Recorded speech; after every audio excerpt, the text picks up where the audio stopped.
future generations can get this urge. Stay woke, youngin', and avenge these nerds. Welcome back to another episode. Full intro. We did. Oh no, it's been shortened a little bit. Oh, man. But it's been extended at the end. But it's been short a little bit to get rid of all the rebranding stuff. What's up, guys? It's Nerds. It's your boy Sebastian. It's your boy Law. And your boy Tone from across the hall. And in case if you guys are wondering who we have on here today, he was one of the judges at this year's Beyond Cons convention. We want to give it up for Mark Candle. What's up, Mark? Welcome to the show. What's up? Hi. Also, thanks for being a part of Beyond Con.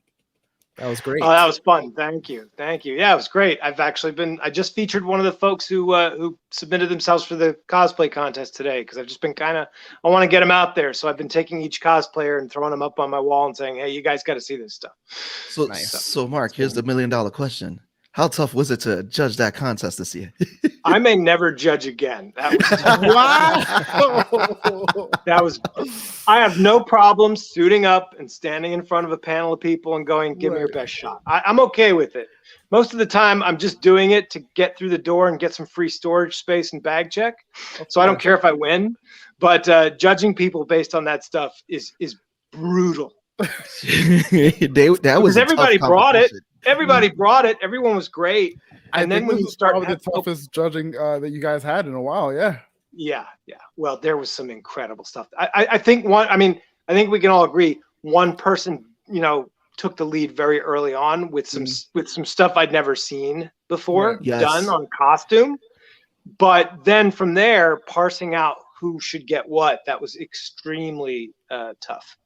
Well, I love the conversation though, because I definitely was involved with the judges chat and how even with chatting with Jason and everything, how you guys was like, yo, I'm seeing stuff that I want to use for my cosplay. And then you guys after we were done with even the cosplay panel and just seeing the chats and then how you guys are just even just sharing tips with each other. And I was to me, that was pretty cool again. And it was but it was a tough competition this year. I mean, international submission this year, which was really great. So I was oh, right. Wow. But before we get into what if, again, Mark is joining us as a co-host today. We are going to get into the announcements because Nerds got some announcements. We got announcements. We always got announcements. So please, if you're not already doing it, please subscribe to the YouTube channel. We'll give you all the updates and everything. New creator series are coming out. They're just a little behind right now. So we are coming out with some great creator series. There is a new one that is coming out featuring Lauren Clover. So that's the next creator series. And then we're going to get into Fugitive Comics right after that. Also, some quick announcements, and the links are in the description. Both Tony and Law have been on G is for Geek. So if you go into the descriptions for this video, for this live today after the show, you can actually see both of those interviews. And I'm gonna be picking on Sean and from Pepper today. Oh, there we go. Pepper has joined in. Boy. And Pepper, our mascot. Also, too, I got a beef to pick with Sean and Charlie because we know who Charlie's favorite is. We know who Sean's favorite is. I'm like, that damn guys, y'all left me out. Y'all better have some Stone Colds for me. Sorry, no, it was cool. It was really. That's literally not even on me and Tone. It's a really cool. You the shout out that you started the whole thing and that we did our due diligence. You are the linchpin, so But at the end of the day, guys, if you're not watching those interviews, please go ahead, watch them. Subscribe also to the Sketchfeds channel because give them a lot of support. They got some great guests coming up, and the interviews they did with Tony and Law were awesome. Week, right? Yeah, this week, tomorrow night. But also too, us tomorrow night, we're doing a first, which I think is awesome. And we want to give MLA Entertainment a big shout out. Keiko, who had reached out to us during the pandemic to come onto the show, built a great relationship with her, voice actor who runs MLA Entertainment. We're actually going to be doing a live table read tomorrow night, 9:30 Eastern Standard Time, which is a Nerds First. And so it's pretty much a majority of the cast is going to be reading their lines from one of the episodes, Project Infinity.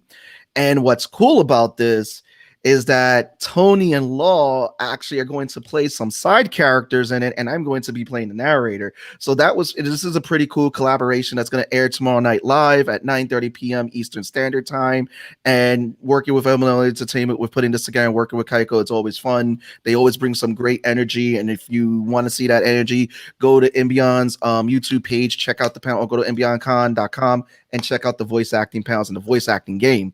And also, too, don't forget, check out the cosplay panel. Que pasa, George?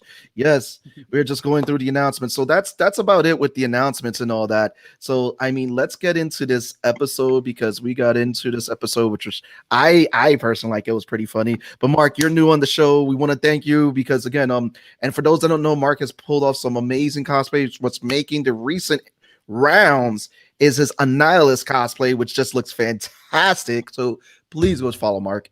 Check out his cosplay. We're going to give him that plug at the end. Crafter extraordinaire, sir. But sorry, Master Crafter. Oh, you know what? I watch YouTube videos and I steal. So. But all right. How did Anybody you feel about cook. everybody can cook with HelloFresh? But how did you feel about this episode of What If? Give us your thoughts, your feedbacks, and then we'll go around and then we'll start to get into some of the fun stuff, because this episode for me was pretty fun. But Mark, give us your thoughts on that. How have you liked the series so far? Wow, So far, so good. It's funny. You hear all the hot takers out there, like, oh, they've gone to this formula and everybody's got to die, and it's like, and then they're like, but we know the comics did that, and I'm like, so okay, so what's your point? It's faithful, and you're acknowledging that. I mean, how many lampshades can you hang on this thing? They're doing it. If I had a complaint, it's that they're only, and of course it's an understandable complaint. Let's call it a nit. They're only playing in that MCU sandbox. I want to see him kick open the doors and do the old stories and stuff. I was, before we started the cast, I was showing. Show him that Professor X. Show him that Professor X. Yeah. So I was showing him, the good stuff. Yeah. Keep telling you guys that. What if Professor X became the Juggernaut? That would have been That's a good issue. It's a very good issue, and I was saying before, like, that's the what ifs that I grew up with. I think that in a for a 30-minute cartoon where we got Disney production value, I think they're doing pretty damn good. Some episodes have risen up to the challenge. Some have been kind of okay. I'm curious to hear what you guys think of this latest one, where it falls on that scale. But by and large, we've been happy. I've been smiling. I've been having fun with it. That what else do you want, especially in the post Endgame years? Oh yeah. When the superhero fatigue can set in. I want to see some surprises. I want to see some cool stuff. So that's so far it gets a thumbs up from me with some asterisks here and there. And that's what I got. That's what I got. Room for improvement. Yeah. So you are up next, Tone. Oh, finally! I thought it was chopped liver. I'll be honest with you. I thought you left me in the dust. I'm like, what are we doing here, man? What are we doing here? Oh. You don't get called out the favorite in these interviews. You start cutting out a whole thing for me. I see how we do. George was here early. Oh, oh no! I just messing with you. Wow. That was for Charlie. Wow. It all works. We can all do it. We all have control, friend. Yeah, that's the problem here. It's Mark's like, what did I sign up for? This is the madhouse. So anyway, so tonight we are talking season 1, episode 7. What if Thor were an only child? Spoilers all around. We get to find out if Thor was just a pompous jerk here for the party, only child. I can't really speak for that, even though I am an only child. I think I'm a humble type of person. But we realized that Thor really needed Loki to keep him down, to say you're only an Asgardian. And he doesn't have that. And he goes full blown. So we're here to talk about everything and anything in this episode. What do we feel? What do we like? I'm going to call it, this episode was cool. And then the ending happened. And now I can't wait till tomorrow morning. So, I'm ready just to kind of skip and go right to What If Ultron won. But we are here with an agenda of talking about Party Thor. Let's get to it. All right, party Thor. So again, this episode, so Mark, we asked you about the series and everything, but how did you feel about this episode? I mean, there was like tons of nuggets here. This episode, as we were all talking about it, putting the this today's episode together, this was like Ferris Bueller meets Looney Tunes meets Thor. So I mean, what is your feedback on this episode when you were watching it and it started from beginning to end? I think the placement of it is very deliberate. They kind of do a light, then a dark, then a light, you know, and we just got done with one of the darker ones, which still didn't end up coming anywhere near the horrific, depraved savagery of the actual Marvel Zombies comics. Thank God, because I don't think Disney would never have popped that on. You know, I have mixed feelings about that, and I know I've gone back an episode, but my point is, after that, this, you know, they have these kind of palate cleanser episodes where everybody's okay, but there's something really interestingly dark about this episode, I think, because they never really come out and say if Thor's first party was a cataclysmic event. They never come out and actually sit. There's always, I feel like they left a question mark as to whether Thor had destroyed a planet. Mm-hmm. Yeah. Does anyone else get that? No, Yeah, I did. It felt very. They left it up for us to kind of feel for it, but I think it was like heavily implied, read between the lines, that it was too much. It was too much. Too much party. You got too lit and you blew up the planet. Like that's kind of what happened. Oh man, Lowell, what did you feel about this episode when you were watching it? Because I know you were the last of us to watch it. And we were texting like, "Oh, did you see it? Did you like? Oh my god, this shit's funny!" And then you like the end. So, ending first. The ending, I was like, "Oh!" I was super hyped for the ending. The episode itself was fun. It felt like good filler. Like I've seen bad filler. We're all, you know, most of us are anime fans. Like we've seen bad filler and we know what that feels like. We know that bad aftertaste is. This wasn't that bad. Like Mark said, it was a palate cleanser. And it really just prepares us for the next episode. So I was not over the moon about this episode. It was a cool episode, but I'm more excited about the next two episodes than you know, if I never saw this episode again, I wouldn't be like, oh, boo-hoo is me, you know? Like this wasn't the one that really impacted me. It was fun, it had its nuggets, but let's get to the good stuff. Let's get to the good stuff. So let's get to some goods. I mean, I want to pick all your guys' brains on Captain Marvel in this because I feel this showed more of Captain Marvel's power set than we've seen yet, even in the MCU, because we get a little taste, but her going up against Thor in this and this whole fight across the planet, even though it was a funny fight when you know, and everything. I mean, how did you guys feel the use of Captain Marvel and showcasing her abilities in this? Tone, I'll start with you. I mean, I like that we get to see more Captain Marvel, who's more, you know, confident in being Carol, and we see that here versus what we saw in the original Captain Marvel movies, and you get, and you know, and Brie Larson was still getting into the character when she filmed Infinity War and Endgame. So final Captain Marvel in the MCU, we haven't really seen yet, I would say, you know. So that being said, they wrote her how they want to write her. She's very confident. She's really strong. She can throw hands.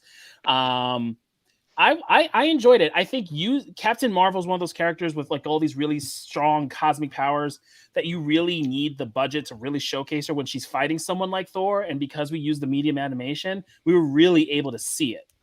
And I thought they really portrayed that really well. And that, you know, the fact that she was able to go all out against him, or maybe like 90% really, you know, and not worry about holding back. And we only got to see her do that when she was like fighting Thanos. And even at the end, it really wasn't too much, because, you know, she dapped him up, headbutted him, and then he took the Power Stone and hit her, and that was kind of it. So it's cool to see how she is with him and see that banter between them, because we know they have that weird power relationship that we saw a little bit of in Endgame, when like you see her and he's like, oh, I like this one, and you see that here where they're going back and forth, and Thor's like, I've never, and I don't know if it has to do with the fact he's never dealt with a woman that's as like strong as she is, or he's never dealt with a being that's as strong that can be toe to toe with him. So I thought it was pretty cool of what they did with Captain Marvel.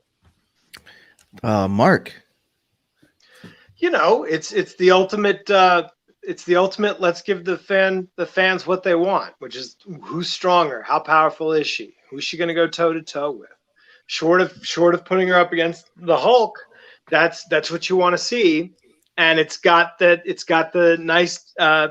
It's got the at the bowling alley, the safety rims up. So no one's going to get burnt to a crisp. But she actually says, look, if I really have to take this guy down, it's going to wipe out a city. So, she's talking about, the amount of power she can channel. Because when we talk about Captain Marvel, I mean, I'm going to maybe veer into the movies and how they do her power set. Carol's gone through several different power sets as she's evolved in the comics. Marvel, the original Captain Marvel, he's strong, he can fly. He had the quantum bands. Carol had a subset of those powers. And what we see in the movies and what we see in the show is really Carol as binary, because that's the type of power she's throwing around. If you're watching and you might not be versed, I'm not going to go Chris Claremont on the timeline. It's very quickly truncated. So Carol had her powers stolen in the books. Had her powers stolen by Rogue. She had memory issues. She was a blank slate. She could recognize you if you had a history with her, but none of the emotional connection was there. Logan was one of her best friends. Wolverine was one of her best friends. And she's like, but I don't know what that means. I know intellectually what that is, but I don't feel it. So she gets kidnapped in space by these beings called the Brood, which were basically Chris Claremont ripping off xenomorphs. And they experiment on her. And somehow in the doing of that, they untap her full alien Kree potential, and she becomes binary. And whatever she was before, she's absorbing energy. She's incredibly powerful. That power set is what we get in the Captain Marvel movie. We never really see her as the Captain, as well as the Miss Marvel iteration, and nor do we need to. Right. We don't need to see midriff costumes in movies.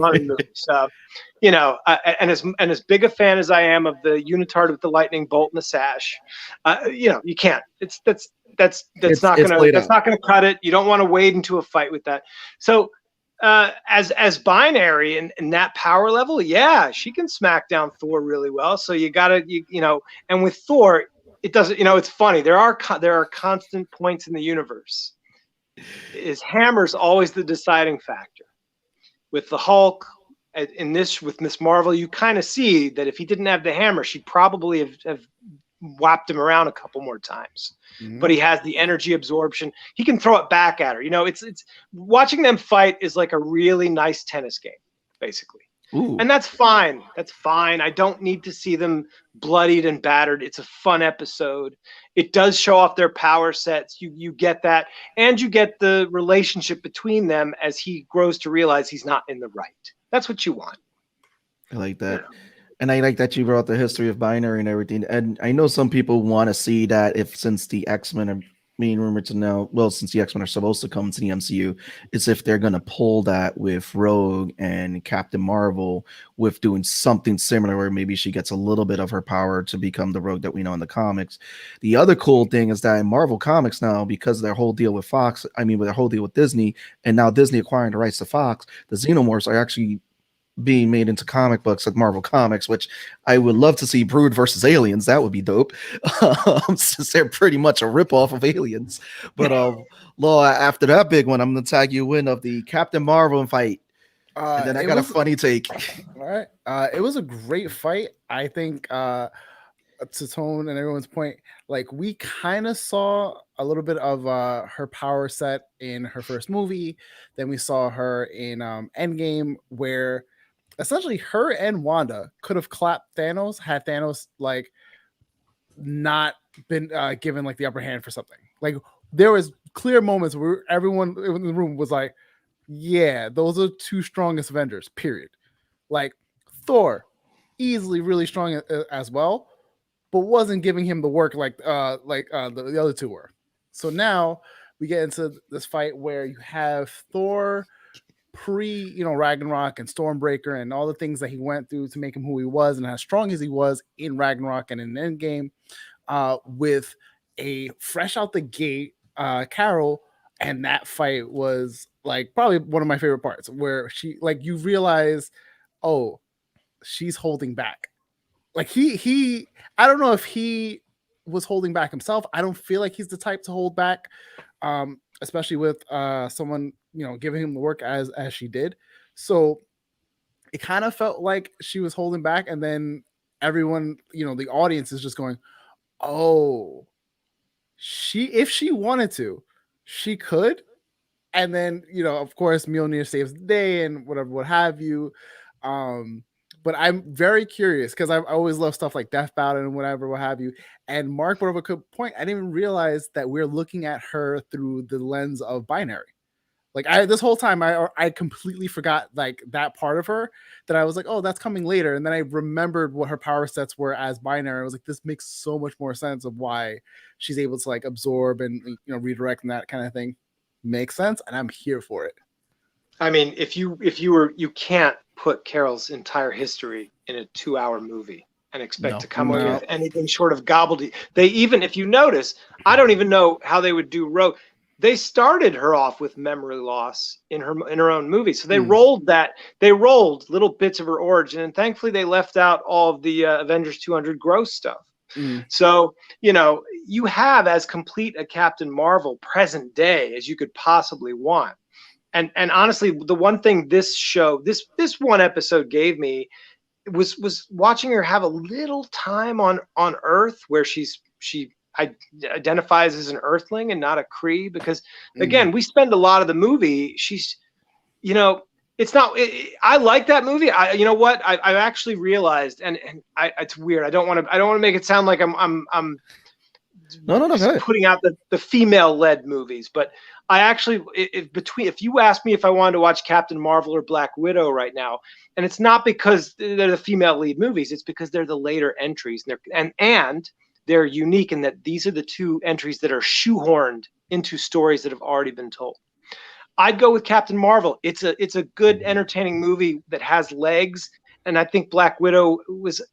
I don't think they took it far enough, and I don't want to go down that rabbit hole too much. But my point being that, you know, Carol, how relatable is she in her own film? She's getting there, but I kind of keyed into Monica's mother more. I'm trying to remember it because I grew up. Captain Marvel was Monica Rambeau when I was growing up. Yes, I remember that Monica was the first one to hold that title after Marvel.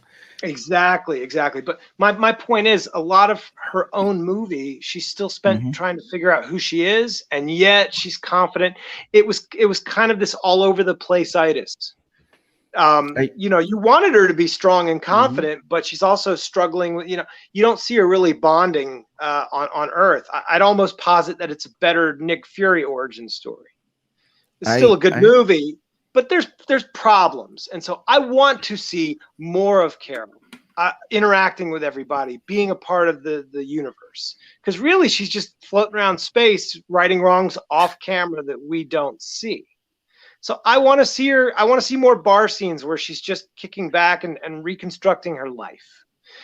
You're not going to get that in the What If. The premise is not going to allow it. But it was nice to see her just purely coming in and saying, "Okay, I'm here for Nick and Traction, and I'm gonna, you know, it's not a friendly fight." I have a feeling Thor has never probably fought a life or death battle. This Thor has not fought a life or death battle in his life. So yeah, in a way, he's not calling upon the storm as much. You know, for some reason, the weirdest thing about this What If is, I guess without Loki, he never grows a beard. You know, I don't know. He becomes the pretty boy without Loki there. Without Loki there, he's like, you know, like I don't know why. so actually, speaking of that, so one of the YouTube channels I follow, I think is Screen Crush or Screen Man. I always forget. I always confuse it too. So he was making the comparison that because Loki wasn't there, he wasn't trying to be like Odin. Where in the movies, because Loki's there, he's trying to be like Odin, and Odin has the beard and kind of. So that was his take on it, which I was like, oh, that makes sense. That just gets another star for the episode from me, just for that insight. I think, yeah, I think I think this is one of those episodes that you just have to go back. That it has a lot of little nuggets. One about Thor's character, and two about just in general, with the MCU, with the cosmic universe and everything. And then when you're looking at Carol, like, again, and just going back to Carol, which I agree too with, like how you said with Carol with the first movie. I feel like the first movie suffered like some of the first earlier MCU movies where they were rushing the character to get the character at least ready so people knew who the character was, but the character didn't have that connection, which is something now, which I'm glad we have the Disney Plus shows now, which we're starting to get more fleshed out characters. And then when we get the big screen movies, okay, we're saving the big stories for there, but we're fleshing out the characters more in the shows. Like we got to see Falcon kind of go into that role of becoming his journey of becoming Captain America. We saw Bucky's journey. We've also in WandaVision, we now got to see Monica's journey of becoming Photon, which I'm like, that probably would have been combed over in the movie and kind of missed. Whereas this, there's more of a connection a little bit with the character where you see how the snap affect her, what she's been doing this whole time. And I feel like we may need that, like with it's tough because like I see a lot of people talking about like the big comic books and movies. They're like, maybe some of the stuff should be done as shows, especially with the budgets we're getting with shows now, whereas like you can flesh out more the characters.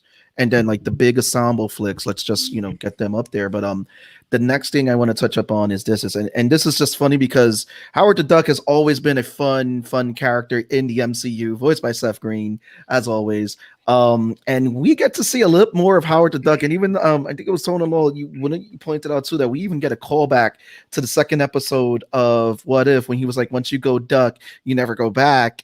So we got the on-screen relationship of Howard the Duck and Darcy. So how did you guys feel about that?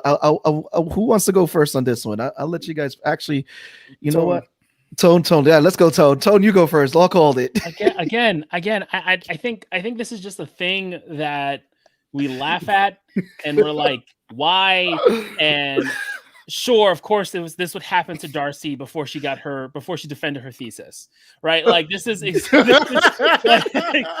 because before she became the badass scientist that we see in WandaVision. Yes, she's marrying a fucking cosmic space duck in Vegas, nonetheless, by an Elvis who some people were pointing out looked a lot like Ego. So I mean, I think. So I think it was just a fun thing. I think it was more of a homage or maybe a small callback to the odd sex scene that happens in the Howard the Duck movie where he's having that relationship. I don't think there is much here. If we want to talk about any of the on-screen relationships, I do want to talk about how they portrayed Jane Foster, because I was kind of disappointed in what they did with her and her being dreamy in front of the blonde god that is Thor. And if they were going to have Natalie Portman come back to portray the character, that was no need for the justice that they did to her. I just needed to come back and be Thor and be with Tessa Thompson and kick ass. And they could have just had someone else voice Foster in this, if that was what the play was going to be. Mark, give us your thoughts on Jane Foster. That Howard the Duck question was for Tone. Thank you. Your thoughts. Thank you. I'll for Howard, I'm just shocked that never once was she ever addressed, which she should have been, as Darcy Duck. Oh my god! I was like, way to shit the bed there, guys. You should have. Some schmuck sitting on his bed right now, surrounded by comic books, should not have thought that one up. To be fair, there's a layup. There's a lot of times in the MCU we've been like, we have Doctor Strange and Iron Man on the same screen, and everyone's like, just give us a no shit Sherlock joke, just one, one no shit Sherlock joke. Come on, please. The hashtag is there. Darcy Duck. There we go. You heard it here first. You heard it here first, kids. So yeah, with Jane, she did fall. You know what? We saw it in the movies where she's godstruck. We see it in the films, so it's not like there's precedent. But yeah, you don't see this Jane Foster picking up the hammer. And like I said, I think that's that built-in darkness that I had put in before. It's like Jane's like, did you destroy this world in your first party? And they're just kind of like, no. It was really weird, and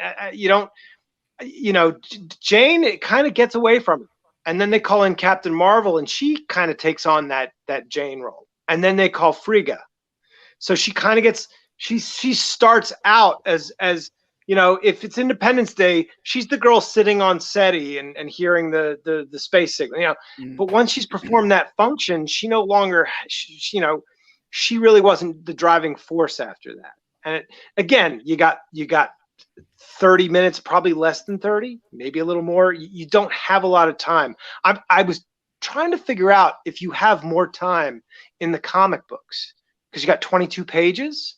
So I don't know if it was a comic, could they have fleshed more stuff out? But and that's a tough question, because the timing of the comics, I feel like they got a lot in, and here you have the time to tell the story you're going to tell. I don't know that Jane was served so much by that story. She kind of just went with the magic. She was kind of Darcy Light on this. Yes. Darcy Duck. Darcy Duck. There we go. Again, guys, spread that hashtag. We need it spread. Darcy Duck. It's in there for you. Oh man, so I'm gonna lead in with this one with you, Law, because I think we touched up enough on Jane, Darcy Duck. How did you feel like they treated Nick Fury in this episode when we saw him for that brief moment, Law? They just did him wrong. I get it. Get your one shot in at Sam / Nick. Come on, that one joke, but why have him? I would have so much rather seen Rumlove or Crossbones be the guy who gets hit. That would have been perfect. Why is he there? Oh man, no one gets to push the buttons at the end. Come on, just have him be the one to get hit and he's in the hospital bed. I would pay more money to see him with the cast on and everything, and sipping through a straw the whole night. No, but then we can't get Captain Marvel. Yes. Yeah, I guess so. So here's the question that's for all you guys, because that was the fun round. Is that we know that Marvel likes to hide a lot of their casting too when it comes to shows and all that. And until the episodes come out, then we start to see the IMDb pop up that this person was in this. Do you think they got James Spader to reprise his role as Ultron? And Mark, you're gonna lead in with that one. You look excited. I am. I love James Spader. Most of my cosplays are built watching Boston Legal, because I don't have to watch the show. I don't need that. I've seen it so many times, right? And it's all closing arguments by James Spader and William Shatner. So I can look. I don't have to see anything. Yeah. I can't watch anime. And I can't watch shows that you have to pay attention to, right, if I'm building. So Boston Legal gets a lot of playtime. And I love James Spader. I love that razor in a marshmallow voice of his. I thought he was great, a great pick for Ultron. Did he get to do enough as Ultron? No, because, and again, we talk about some of the flaws in the Marvel movies. There's a couple. There's the rush. And again, Carol suffers for it. Captain America suffered for it in his very first movie. You got 3/4 of a great movie, and then they had to sprint to Avengers. And Age of Ultron, they had, the studio mandate had to throw in more Infinity Stones because they think we're schmucks. And it didn't need to happen. I would have much rather seen a little more Ultron. I wanted more from that. But, at the same time, it's a different Ultron than the books. The Ultron in the books is typically a screaming maniac. So, there's a fine balance. Fair. What can we see? This should be very interesting because, what are we looking at? Is it going to be James Spader, or is it going to be having downloaded himself into his perfect person? Is it going to be Paul Bettany as Ultron? That's what my gut is telling me. Paul Bettany. I want James Spader, but it just doesn't. I don't know, because then it just feels like Evil Vision. As you can tell me it's Ultron, you can show me the soup at the minute Paul Bettany's voice comes out. It's just Evil Vision. which we've kind of gotten a taste of. But did we know? And now maybe did we know Natalie Portman was reprising the role of Jane Foster? Like, did we know she was in before the list casting? I didn't think she was in it, and then I saw it in the credits. So maybe tomorrow morning when I wake up before we take my son to school, because it's his birthday, we're watching What If in the morning, and I see those credits because I gotta watch I love watching the opening. I love the opening credits for What If. I love it so much. And you see it. I hope James Spader's name shows up at the end, and I can enjoy this 30 minutes because I don't know. I love Paul Bettany's voice as Vision, but if you say What If Ultron won, don't get James Spader. Like that's an automatic miss. As good as Paul Bettany is as Vision and voice acting.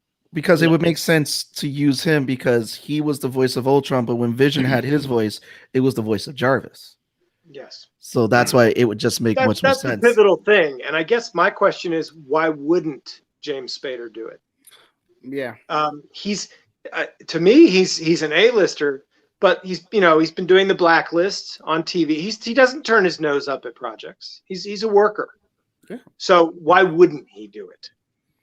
Yeah, that's true. I think it would also, and this is going back to that WandaVision rabbit hole that I fell into, where I was like, we could be getting Ultron. Like again, like there's a very real world chance. I forgot we had that discussion.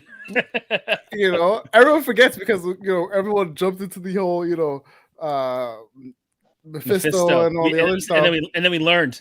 We learned our lessons, sort of. Seabass didn't learn, but when does he ever?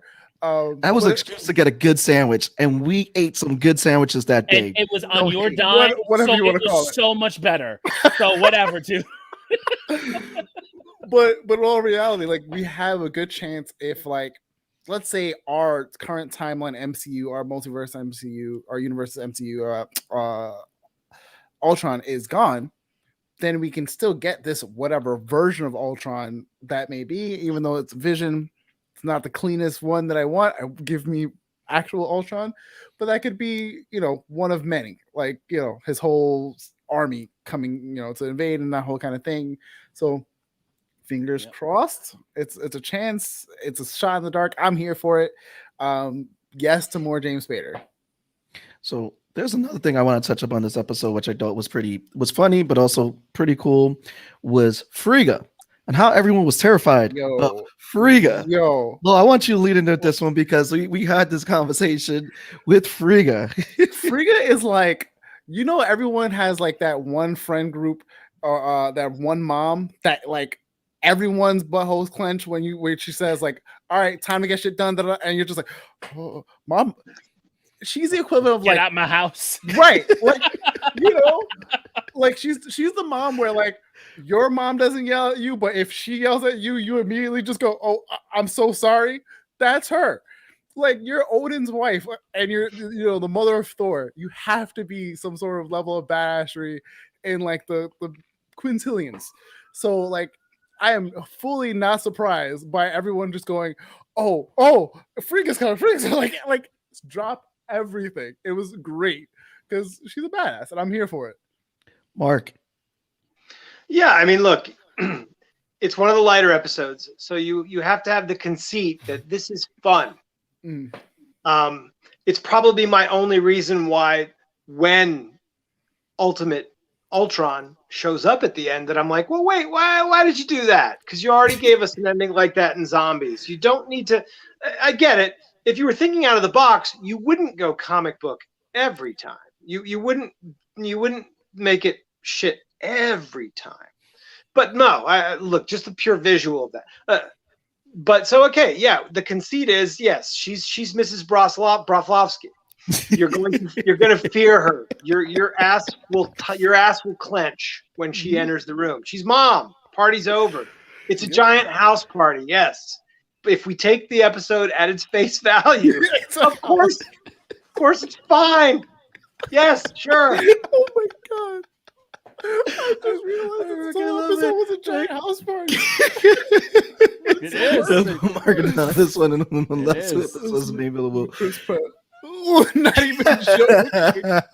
Pong's rivalry with Kiss Pack continues in the chat tone. How did you feel about Frigga, aka who marked up Mrs. Broflovsky?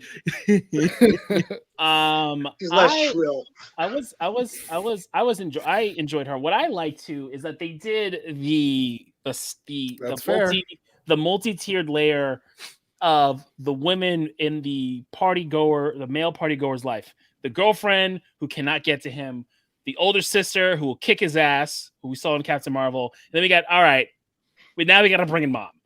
And that's what they did. And like, you know, I think so that, you know, it reminded me, like, it's a house party. It reminded me very much of Ferris Bueller's Day Off, like just trying to just get by everything. And even the way it ended with her coming in and that typical scene of I'm about to throw the hammer down and the entire planet's clean. Except for the hammer, which has graffiti and Mardi Gras beads and all this other stuff on it. And it's not until Captain Marvel shows up with the iPad, which is like, all right, I know there was fuckery here, but I don't see it in front of my face, so I'm gonna let you go. Right. So I enjoyed how they used her. I mean, I think we don't get enough of her, unfortunately. You know, we don't see. I haven't seen Thor 1 in forever, so I really can't claim to say we saw a lot of her. I don't think we did. It was more so with Odin and giving his, you know, whoever shall hold the hammer of Thor, you know, like all that other nonsense that happens. And then she gets killed in the second movie, which, you know, I haven't seen more than once. And she doesn't really come back. You want to talk about filler? That's Dark World. You know, she doesn't. And then you realize how strong of a character, how important she is to Thor until Endgame, when she says that one little bit to him when he needed it most. And, you know, it was cool to see that here. And she's still feel like she's still that person to him. And we get to see it more because we just didn't get it throughout the MCU. And it was kind of a shame. Endgame gave Rene Russo what you needed to see if you're going to get Rene Russo. Yeah, I agree. And honestly, it then retroactively polished up the Dark World, which was a little too airy. It was again filler. You call this episode filler. Dark World is probably on that lower tier. Yeah. To your point, go ahead. No, to your point about how Ultron was a way to shoehorn an Infinity Stone, that's exactly what Dark World was. We knew the ether was an Infinity Stone, and you did this whole song and dance. Dark World is one of the ones. It was one of the bad Marvel movies. I've watched it. And I don't think I've watched it again. It still has one of my favorite lines. It's still when Darcy Duck, I'm going to call her Darcy Duck forever. when the hammer whizzes by Darcy's head and she just goes Mew Mew. It's the cutest fucking thing in the world, and I love her forever for it. That's the best part of the movie. Kat Dennings in Thor is amazing. Yeah. You know, like Thor 2 was meh, and I thought Thor 1 as like where it is, it's still funny. Like Thor 1 just doesn't take itself seriously because Thor doesn't take himself seriously and they really lean into it. So that's why Thor 1 works, but Thor 2 is just also in Thor 2, the show was stolen by Tom Hiddleston's Loki. He really made that movie because if you're watching that movie, it's for his Loki. It's for nothing else that's going on. It's just for him going Loki and that one line by Kat Dennings. And his first Darcy Duck. His first death. But also, I had a question because I've seen this come up in a lot of comic discussions of like Thor and Mjolnir.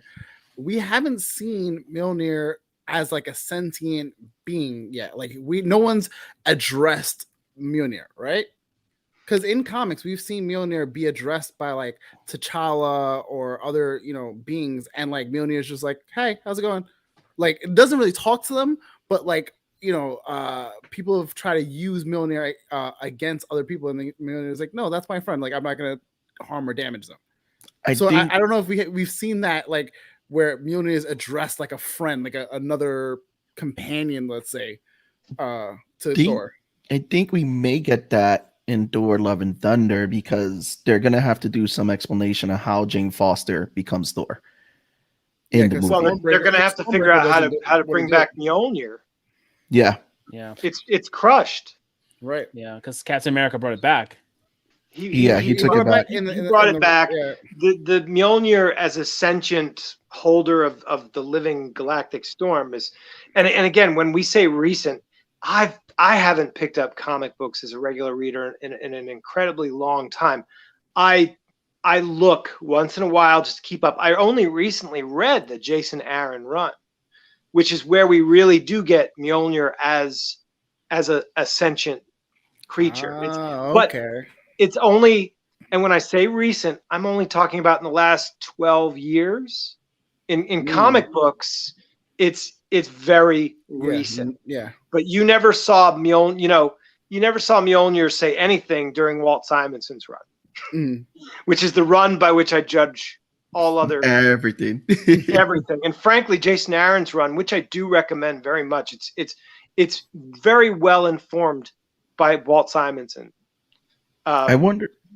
Yeah, I mean, the fact that one of your big bads is Malekith, who made his debut in Walt Simonson's run is it's not just the greatest Thor run; it's one of the greatest things Marvel's ever done.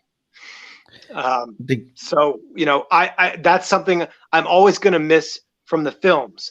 The MCU will never give you a pure, like the purest they ever did was Captain America's origin. I just sat there as a little boy in wonderment watching them do beat by beat a perfect origin. They did it in Iron Man as well. So they've hit it, but you're never going to get Scourge the Executioner's Last Stand. Not in the way that the books did it. They did it. They brought Scourge in. And again, I love Ragnarok. Ragnarok's probably the first time everyone sat up and said this is a good Thor movie. Yes. But Scourge, it was cute, and he had a little redemptive arc, and that's fine.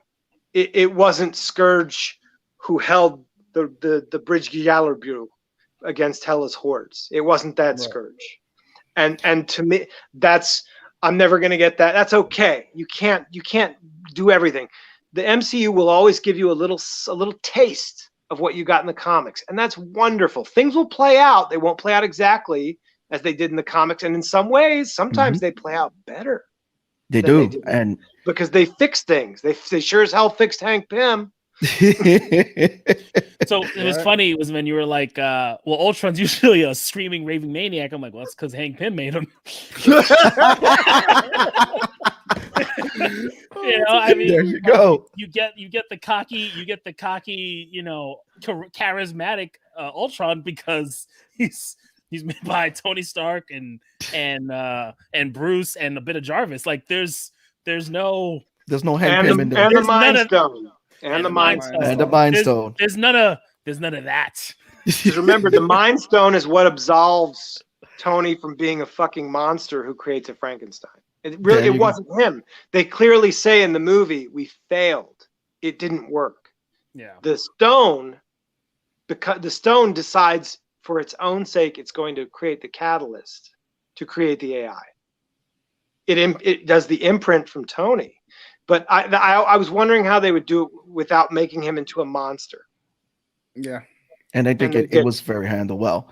And that's the thing is like, Age of Ultron has its ups and downs. And again, we're still keeping our fingers crossed that the AI for Ultron is just somewhere hidden somewhere to come back to bring him in because it was like the comics. But I don't want to. But speaking of Ultron, so we have this big ending I want to wait. Do we want to talk about Loki? Because let's talk about Loki. Let's talk about the appearance of Loki. Let's end with Ultron. We'll end with Ultron, but let's talk about Loki. Let's talk about the appearance that we got of Loki because we kind of got like a little taste of different Loki variants. So we have this Loki variant now, who's a frost giant. My brother from another mother, who's just swole as yes. Yeah. So also, go ahead, Tone. You brought up Loki. Go ahead, Tone. Deep dive into Loki. If I recall from the original Thor movie, the reason why Laufey left him was because he was small, right? So I just find something like that. There's a reason why he found him. So it's fascinating that Odin still brings him back, and I'm sure that kind of brings the Jotun together, and that they have a really solid relationship. For him to still be like this swole giant coming in, just and him and Thor have this really great relationship. Another thing is that Odin sucks as a dad, I guess, because like, you change one thing in Loki's life and he is just a vastly different person. He still has his mischievous or like his charming moments, but he was essentially a chill dude.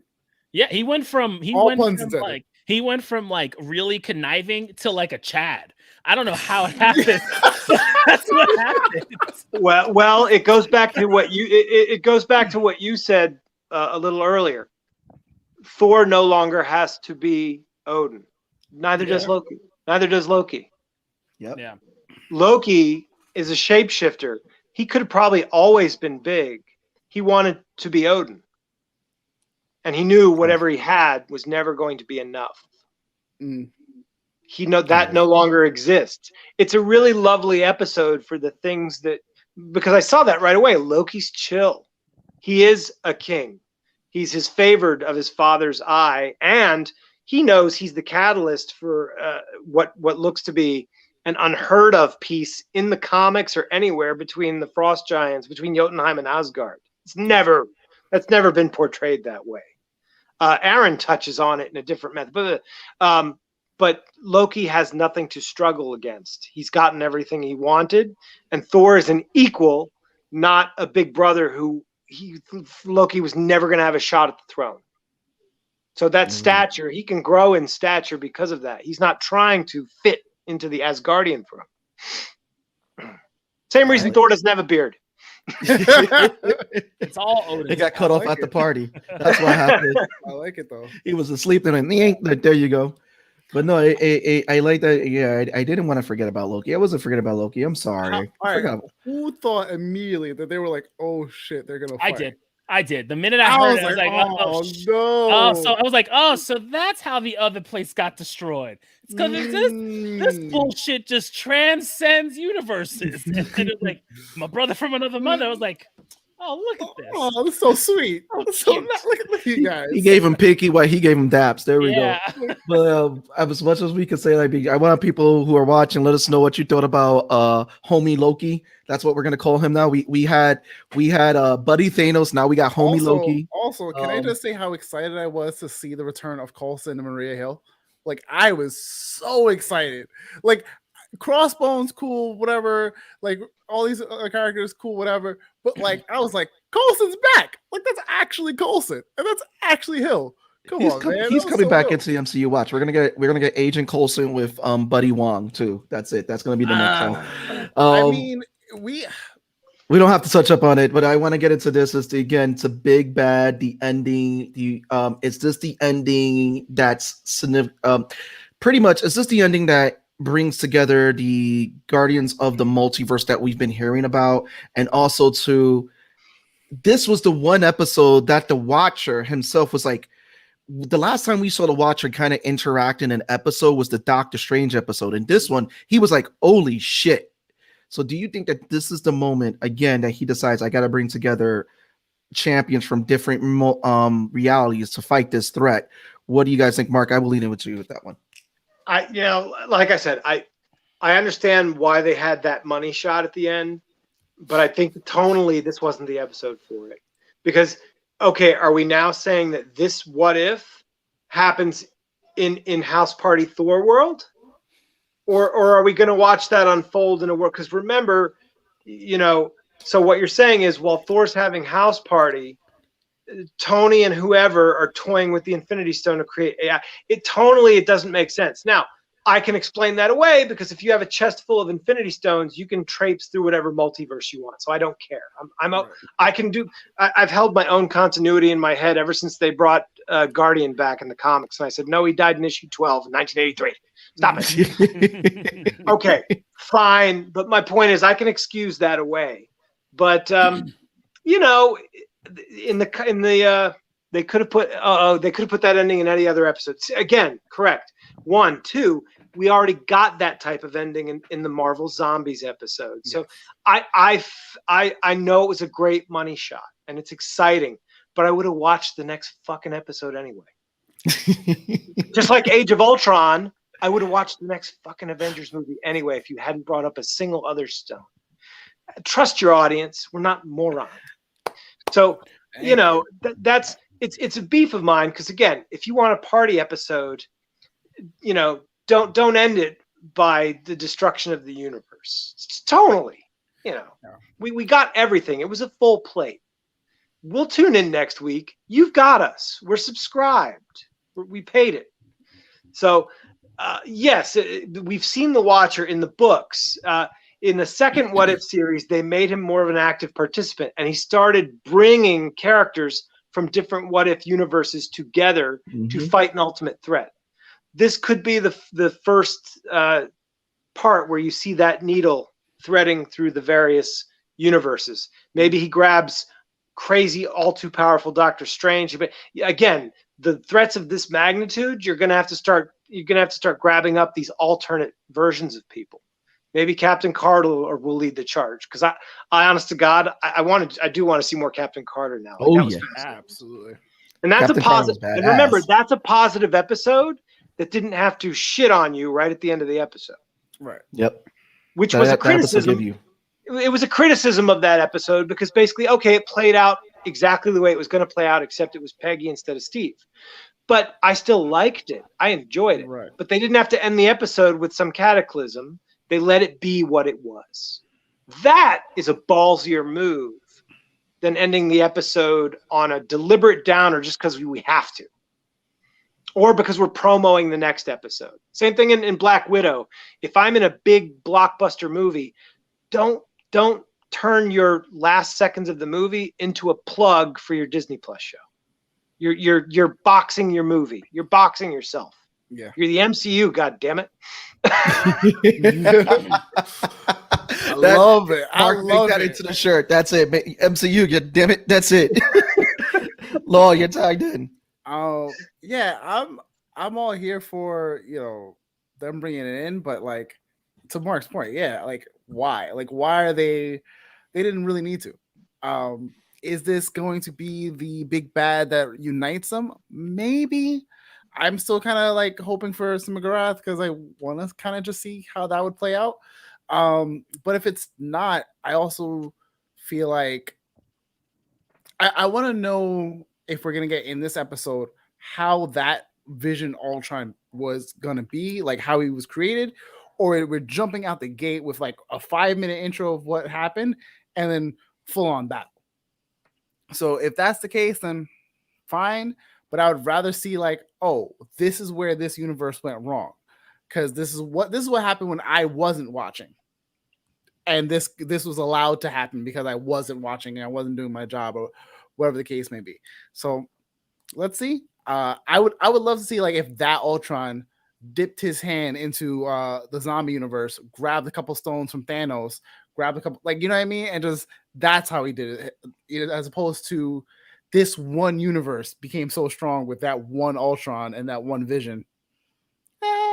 Whatever. He's perfect Ultron, aka perfect Cell. Don't do that. Don't do that. Wait, we gotta wow George Medina. Oh man. Ultra There we Vision, go. Ultra See, I would Vision rather versus watch that. That in my head right now is better than anything I could conceive of that we might actually get. Yeah, so I'm with all that. So if you give us like that origin of like how did he become to be, and it was because he was created, then eventually went crazy, and then it was like I need more power, fought Thanos, got the Infinity Gauntlet, and all this, whatever the case is, and then became one with the Gauntlet. I'm here for that. Tone, take us away with this one. All right. So my thoughts on how they ended it, right? Because it was very much like out of the blue, if this being such a happy episode.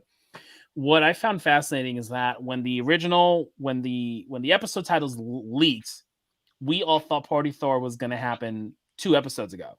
So Party Thor was supposed to happen, then I think zombies, then Killmonger, and then Tomorrow's, which would have vastly changed the tone and made us wait for some weeks before we finally got a resolution a resolution to it, or it would have ended like how the other episodes have ended, where you just see this extra threat and it's just an extra threat to this universe, not to the entire thing.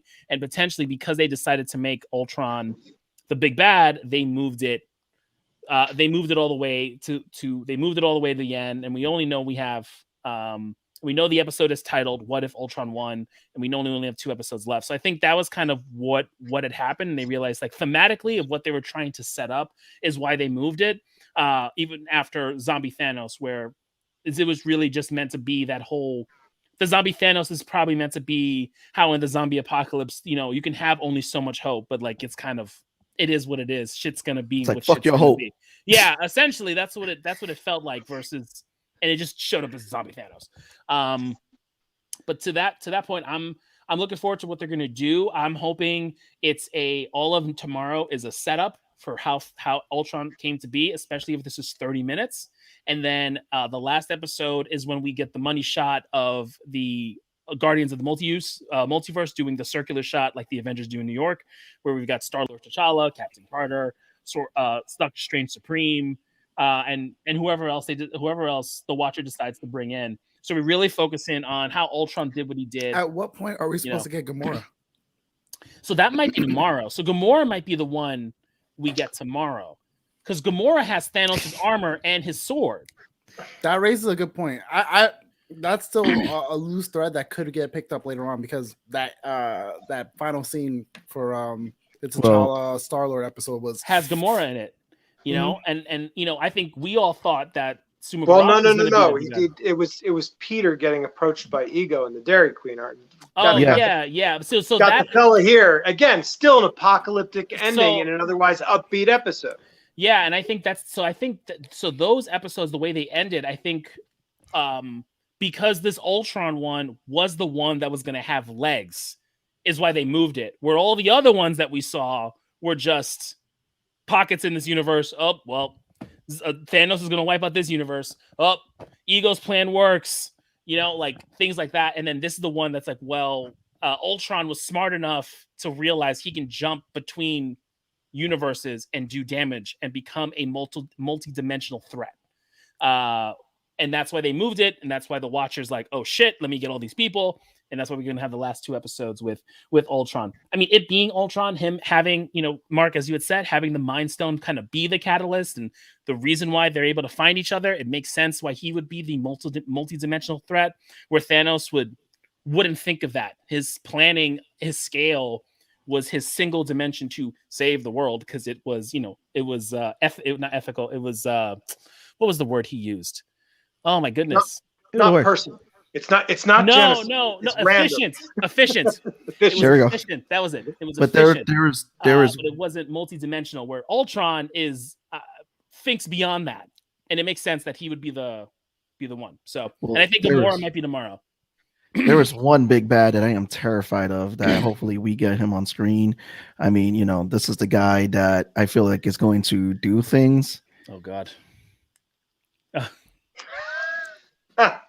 For a quick second, we thought you saw me and Tone shake our heads because we were like, he's gonna pull out some nonsense. Here you go, Mark. You got the plug. I've heard like before all these other phases that Annihilus was in play for the big bad of the cycle that we were getting, but I mean, we really need all the other teams to do that. James Gunn wanted to use Annihilus in Guardians of the Galaxy, and rightly so, he didn't. They had a bigger arc in mind, so they didn't end up using him. So Gunn is very much aware of who Annihilus is.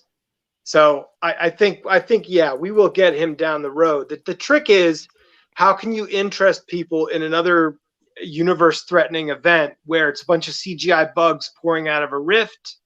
And the heroes, how do you make it how do you beat the superhero fatigue? I love this cosplay. So this is the plug. We're plugging right now for those who are listening. Mark Kendall's awesome Annihilus cosplay that has, which Pong is gonna love, Peter Quill's helmet, Star-Lord's helmet, Nova's helmet right there. If you see it right there, Dude, how long did it take you to build this, man? This is just. Oh gosh, I'll tell you, you know what? It took a lot of foam, a lot of glue, and there's more than a dollop of spite in it. Yes. Because I'm only human. I don't like I said, I don't enter contests to win or anything, but I had someone had convinced me to submit something for TwitchCon. And what the hell? We were all home. We weren't going anywhere. So I built a cosplay for TwitchCon. But my builds are typically just dudes in muscle suits. It's you know, I like what I'm doing. Any cosplay that I do, it's pretty much a character that I read and loved in the 80s, including Annihilus. The face of Annihilus that I used, it's John Byrne's Annihilus from Fantastic Four 256. And I kept that because I wanted to do, I don't just like to do the cosplay. I like to do the cosplays as if an artist drew it. And for Annihilus, that's John Byrne. That's like my #1 Annihilus artist, as with Dr. Doom as well. So, you know what yeah, there we go. But yeah, I think I started building Annihilus. God, when it might have been August. No, no, God, no, I wouldn't have been done. No, May, June, July. You know what? It was sometime right after TwitchCon because I sat there. I built for 8 hours on the camera. I did all this stuff. What I built, and you guys will probably know this. I built Walt Simonson's Thor from Hela's Curse, the armor that he puts on when Hela makes his bones brittle. She removes the gift of death from him, but she also makes his bones brittle. So he'll be injured over and over again, but he'll never die. He'll be a quivering lump of jelly that lives forever. And I loved that arc. It was Walt Simonson's finish of his arc on Thor. And I built the cosplay. That was what I did. If you put it next to what people build for TwitchCon, which Twitch is more of a gamer platform. So these people are coming in, they've got smoking, oscillating lights and these huge scalloped armors that scrape the sky. My little dude in a muscle suit and a winged helmet's not going to cut that. So I wasn't put in for that. And again, it's fine. I got some exposure. I got some nice folks. I'm doing this. The whole, you know, me being on the camera like this is what I learned on Twitch, not even Instagram Live. So it was a good catalyst for me opening up how I get my stuff out there. I mean, Instagram's kind of my jam. I'm most comfortable there, but be that as it may. So I was like, all right, I see. You fuckers think I can't build something big. Okay. All right. There's the spike. Just the one time. Yeah. I can play at that level. We'll play. Okay, we're gonna see, bro. Because again, you in Beyond's first virtual show, you did take home a prize. You had one of the best builds that was there because you did it was from Alpha Flight, which is this Guardian, which was really dope. The circuitry and all that on there. And again, you continue to amaze us with your cosplays that you put out there, and it's just like, if this is like, you know, some people consider about, dude, the sky is the limit, like with what you're gonna do. I mean, you're doing phenomenal, and like just like with the again with the plastics and all that you're using, the foam and all that, making it look like metal, and then what we showcased with Nihilus and Dr. Doom. I mean, the Dr. Doom, I believe that was a runway show, right? That was like a fashion show. You were as Dr. Doom, right? No one was clamoring for my dad bod ass on New York Fashion Week. No one. But I got involved in this group. It's called Cosplay Runway. And what they did, the person who created it, if again, you guys are comic fans, Mark Gruenwald's wife, Mark Gruenwald, if those of you out there listening, you know who, and you're Marvel fans, you know who Mark Gruenwald is, even if you've never cracked a single book. He's Mr. Mobius. Mr. Mobius is based on Mark Gruenwald. The reason that Owen Wilson's sporting the stash is because he's supposed to look like Mark Gruenwald. Walt Simonson created Mr. Mobius as a homage, as it was a love letter to Mark, because Mark liked the order of the Marvel Universe. He wanted to know how tall you were. He wanted to know exactly what Wolverine's bones looked like if you took he created the Marvel Universe handbooks. He wanted a detailed encyclopedia look. He wanted to know, if you wanted to know what the layout of the Baxter building was, he had this encyclopedic knowledge. He wrote a realistic superheroes try to fix the world story 2 years before Frank Miller and Alan Moore hit the scene with Dark Knight and with Watchmen. He wrote Squadron Supreme, where he used his DC proxies to tell this story about what if superheroes tried to fix the world. It wouldn't turn out very well. Right. So you pulled it up. His wife. Yeah, there you go. Yep. I had a feeling. As soon as he got up, I was like, "What is he?" Nope. I know exactly what's grabbing. So his wife's lovely woman, Kat Schuler, she started this thing where she was a model, and she figured out that there's a lot of events going on out there where cosplay and modeling, the Venn diagram does meet in the middle there, and she said there's a place for this. She cross-pollinated. So she put together a show at New York Fashion Week where she mixed cosplayers like me, dad bod, with actual models who were sporting designer-made cosplays or cosplay pieces, accoutrement, where they'd walk. And so she got a band that was doing a Wakandan riff. She had body painted models come out as Wakanda. She had a Wakanda contingent. She had the 501st come out and they're decked out in their Mandalorian armor and their trooper armor. I mean, it was a big success. It was attended by over 300 people. It was one of the most heavily attended events at fucking Fashion Week.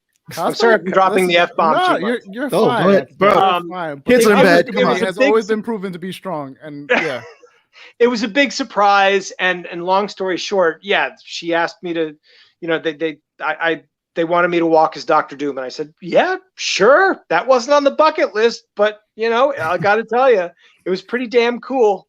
It was a hell of a night, and it was a good time. Yeah, so that's how that happened. Well, I think that's awesome because again, it's showing the creativity, cosplay, the fashion of cosplay, and again, congratulations on having that moment again. And again, we want to thank you for coming on tonight. We want to thank you also for participating at Imbion Con 2 years in a row, being a contestant and being a judge, helping us out. Look forward to having you back on the show, back at the con, and let's see you. Again, look forward for more of the pictures on it. And again, thank you for sharing. Everyone's there. For people who don't know, again, I shared it in the chat. It is in the description. Mark has also been giving people shout outs and everything. So this way you can learn about some more cosplayers and all that. So he is a big leader, I say, in the cosplay community, and he is a uniter. So again, thank you for coming on, Mark. Again, being a guest on the Nerds of the Round. Hope we weren't too rough. No. Thank you guys for letting me bloviate on deep lore comic shit. We're here for it. This is usually where people glaze over when they get me on that. So I love nerding out. I can do 5 more hours. This is why we actually have to give a limit. We're like 12 minutes over because we could geek out forever. We have done it. We have gone to 3 hours, and it's like, no, we got to kind of get into this. But no, anytime that you want to come on, you're more than welcome. And guys, please follow Mark. Give him the love he deserves. This has been another awesome episode of Nerds Around. Next week, we have Comic Book School, so we may or may not cover What If because they're coming on with their next anthology. We covered their first anthology series. We're going to be talking about their next anthology series. Ari, if you're listening, we're waiting for it. But we're going to be talking definitely about their next anthology series, which is and we are live again tomorrow. Thank you, Lo. Yes, we are live again tomorrow. Live again tomorrow. We are doing a table read. Tony and Law have some awesome parts. They have the biggest parts. Guard number 1, guard number 2. We'll be no, I think it's going to be fun because again, getting to work with MLA Entertainment with doing this, I think this is going to be fun, nice little exercise. And if you want to keep hearing us do little voiceovers and everything, check out the Medusa's Cascade that comes out every Saturday. The podcast that's been revving up 40 plus D&D podcast episodes. We have been killing it. Tony has given some awesome speech as Galahad, and then Law has been killing it as Zex, which again, you hear them going in their monologues and everything and just doing their thing. And me, I'm just an asshole because that's who I am in the series. Lovable asshole. It's fair. But this has been your Lovable boy, is debatable. Lovable is debatable. Yeah, debatable. But this has been your boy Sebastian. It's your boy Law. And your boy Tone from across the hall. Beautiful theme music. Let's play.